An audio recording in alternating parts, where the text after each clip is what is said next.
C'était les supermarchés. Alors moi, ça m'a toujours choqué de rentrer dans un hypermarché et de voir qu'il y avait en arrivant un rayon de telle cuisine communautaire et de telle autre à côté.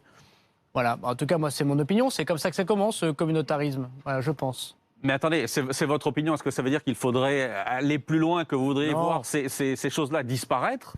Non, mais moi, j'ai mon opinion et mon opinion n'est. Heureusement que toutes mes opinions ne font pas partie de la loi de la République. Non, mais parce que vous ce êtes serait- évidemment ministre de ce l'Intérieur, donc serait- forcément on fait le lien. Oui, mais le ministre de l'Intérieur, par définition, il ne fait pas la loi. C'est les parlementaires qui la font.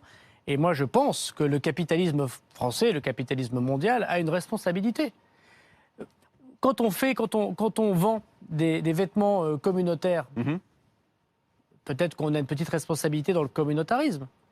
Lorsqu'on prête de l'argent à un certain nombre d'associations, des banques qui le font, ou des flux financiers quelconques, qu'ils soient français ou étrangers d'ailleurs, Mhm. ou à des entreprises très communautaires. Parce qu'il y a des gens qui peuvent, vous savez, dans certains quartiers, vivent totalement communautaires et on ne peut pas leur en vouloir. On leur offre que ça. Voilà. Ben, peut-être qu'il y a une petite responsabilité. Moi, je dis, vous savez, le service public, on peut toujours reprocher aux policiers, aux gendarmes, aux professeurs pourquoi il n'a pas été plus dur, plus rude, plus fort.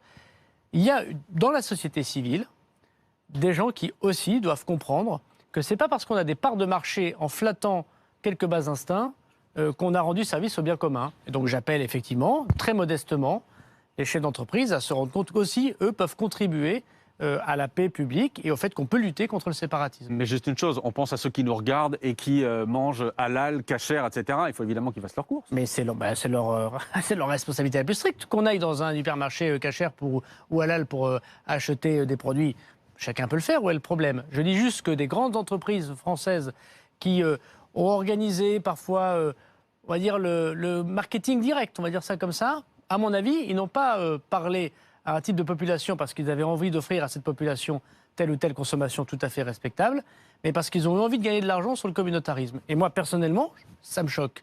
Et permettez-moi de dire que si on peut demander des comptes aux hommes politiques, et c'est tout à fait normal, ils sont là pour ça, on peut aussi dire au capitalisme qu'il peut être de temps en temps patriote.